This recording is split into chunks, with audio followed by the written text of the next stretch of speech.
La première de nos responsabilités, en effet, est la sécurité en Europe. Et elle passe avant tout par notre soutien résolu à l'Ukraine face à l'agresseur russe.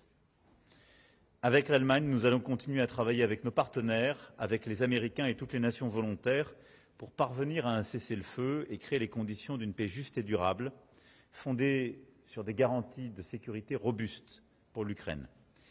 Et surtout par le bon travail de nos équipes et de nos ministres.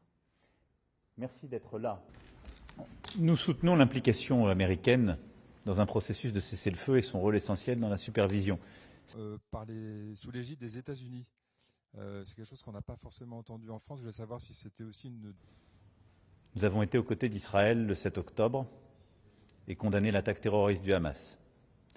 Nous nous battons sans relâche pour la libération de tous les otages.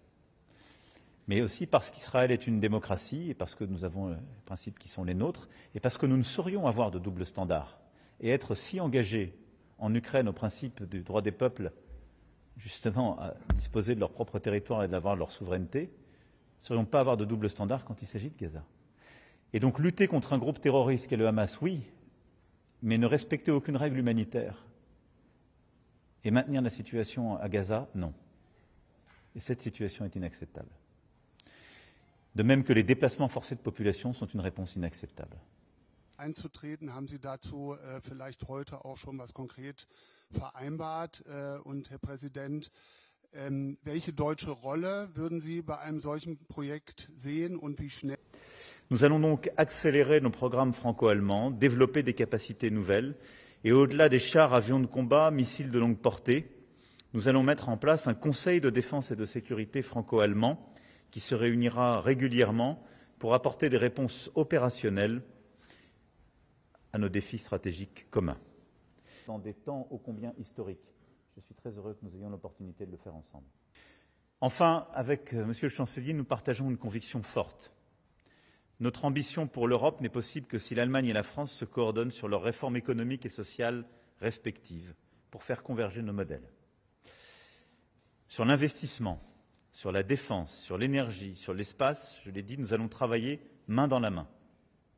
Verteidigungskooperation angesprochen.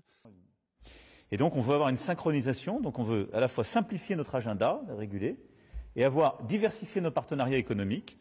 Et donc moi je suis convaincu que sur les grands accords commerciaux, on trouvera des accords qui permettent justement la juste préservation des conditions de travail, l'équité en fait pour nos producteurs, des mesures de sauvegarde en particulier qui évitent que des marchés soient déstabilisés, comme on a su le faire avec le Canada.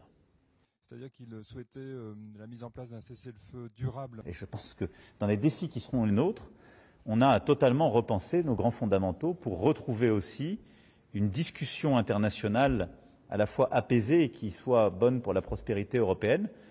Car aujourd'hui, entre les tarifs, les politiques qui sont conduites, les États-Unis d'Amérique prennent des décisions qui viennent bousculer tout cela. Ceci étant dit, je suis convaincu pour ma part que nous avons besoin de davantage d'investissements publics européens.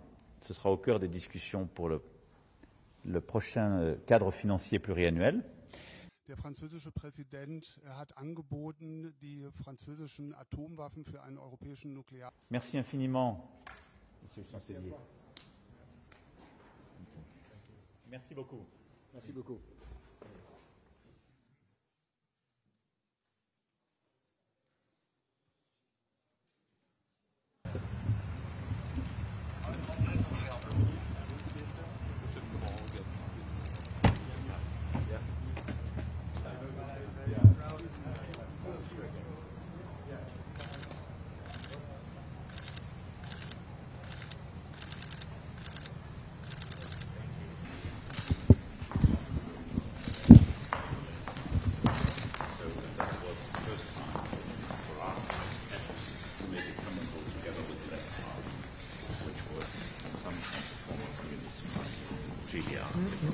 But for that very occasion, it was needed.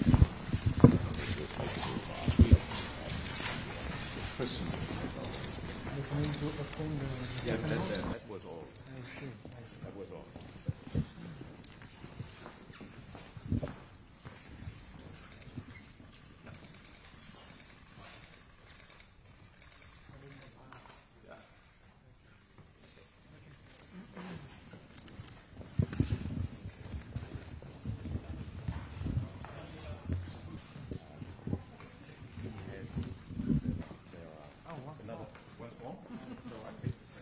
This is not very protocol, but it's good. Yeah.